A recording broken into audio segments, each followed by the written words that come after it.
سے ملتا تھا، لیکن ختم نبوت کے بعد یہ فریضہ اس امت کے سپرد کیا گیا کہ جسے کتاب خداوندی کا وارث قرار دیا گیا تھا۔ اب یہ اس قوم کا فریضہ تھا، قوم کے ان افراد کا فریضہ تھا کہ جن کے سامنے خدا کی کتاب تھی کہ وہ اس کی روشنی میں قوم کو یہ بتائے کہ تمہاری روش کا نتیجہ کیا ہونے والا ہے۔ ہم نہیں کہہ سکتے کہ اور کوئی تھے نہیں ایسے جنہوں نے بتایا، لیکن کم از کم طلوع اسلام نے اپنے پہلے دن سے یہ فریضہ اپنے ذمہ لے رکھا تھا کہ جو مسائل حیات بھی ہماری اجتماعی زندگی سے متعلق ہوں وہ اس کو قرآن کریم کی روشنی میں پرکھے اور اس کے بعد قوم سے بتائے کہ اس بات میں تمہاری روش کیا نتیجہ پیدا کرے گی۔ یعنی وہی جو قرآن نے کہا تھا کہ تمہارے پاس ہمارے پیغام پہنچانے والے آئے تھے یا نہیں آئے تھے، یہ فریضہ طلوع اسلام نے اپنے ذمہ لیا تھا، اور میں آج کی نشست میں یہی عرض کرنے کے لیے حاضر ہوا ہوں کہ طلوع اسلام نے اس 25 سالہ زندگی میں 25 سالہ زندگی پاکستان کی تشکیل کے بعد کی، ورنہ یہ تو سن 38 میں جاری ہوا تھا جب تحریک پاکستان کا آغاز ہوا تھا۔ میں کہنے والا یہ ہوں کہ اس 25 سالہ زندگی میں طلوع اسلام نے قدم قدم پر آنے والے واقعات کا جائزہ کیسے لیا، ان کا تجزیہ قرآن کریم کی روشنی میں کس طرح سے کیا، اور اس کے بعد قوم سے کیا کیا۔ مطالبہ پاکستان کی بنیاد اس حقیقت صغرا پر تھی کہ قرآن کریم کی روح سے قومیت کا معیار وطن کا اشتراک، نسل کا اشتراک، رنگ اور زبان کا اشتراک نہیں، بلکہ صرف آئیڈیالوجی کا اشتراک ہے، ایمان کا اشتراک ہے، دین کا اشتراک ہے، اور اس اشتراک کے بعد تمیز و تفریق کی کوئی اور لکیر باقی نہیں رہ سکتی۔ لیکن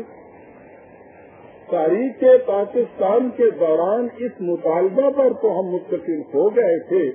ہم اس معیار کے مطابق ایک قوم بن نہیں پائے تھے۔ تشکیل پاکستان کے بعد ہمارا فریضہ یہ تھا کہ ہم اس بنیاد پر جہاں اپنی قوم کی تعمیر کرتے کہ یہ تمام رشتوں کو محو کر کے صرف دین کی بنیادوں پر ایک قوم بن جاتی۔ آپ دیکھیے کہ اس بات میں طلوع اسلام نے کیا کہا۔ جیسا کہ آپ احباب کو معلوم ہے،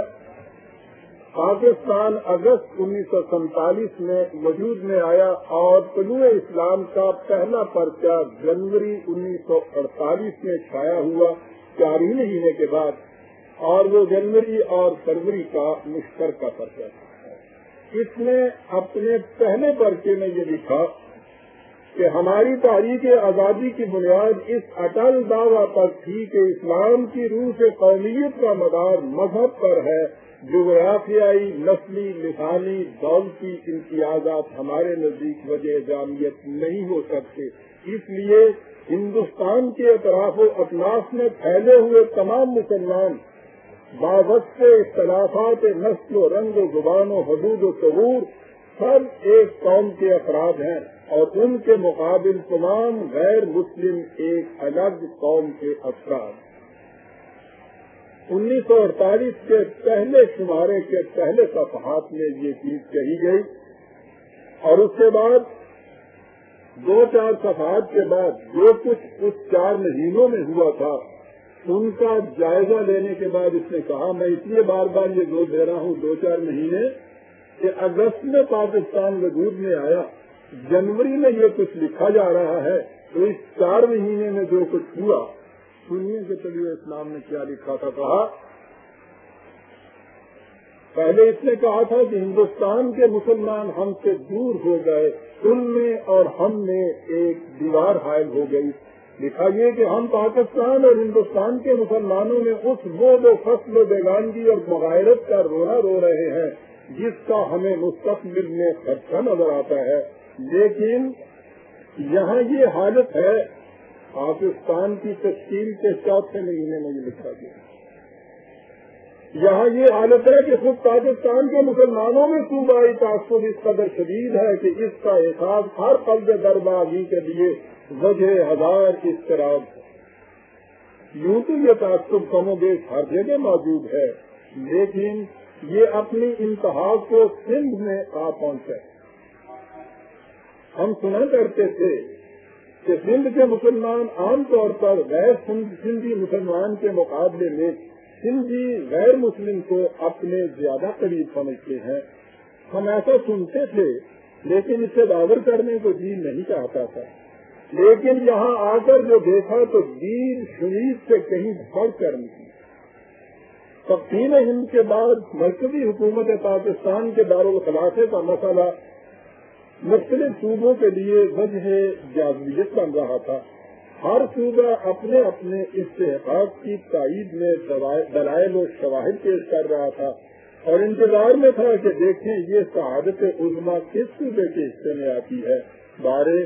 انتظار و تربص کا یہ زمانہ ختم ہوا اور اس مقصد کے لیے مرکزی حکومت کی نگاہ انتخاب کراچی پر آ کر ٹھہری۔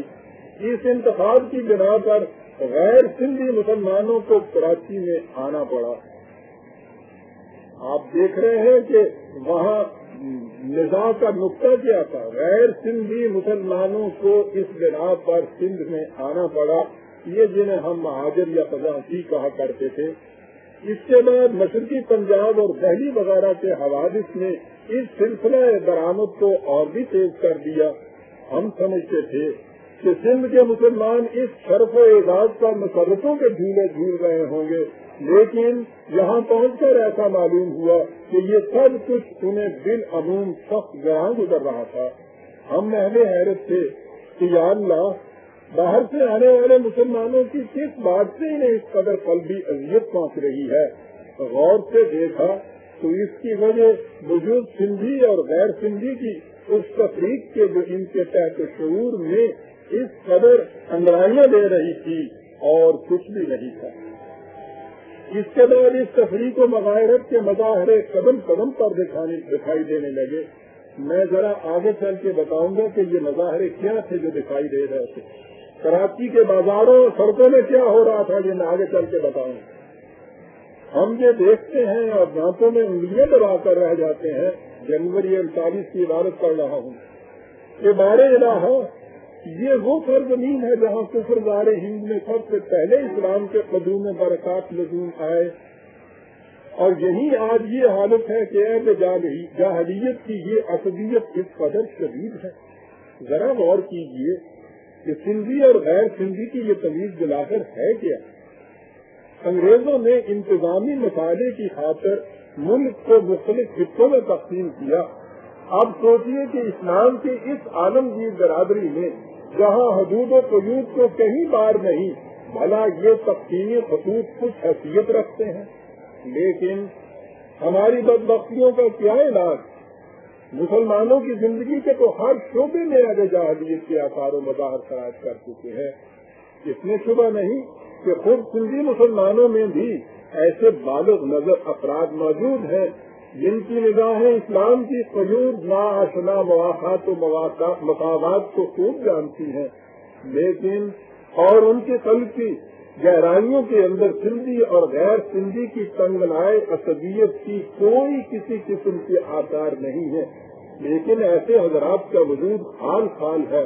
یہاں کی اکثریت اسی حالت کا شکار ہے جو ہمارے لیے باعث ہزار شرم و تعصب ہے۔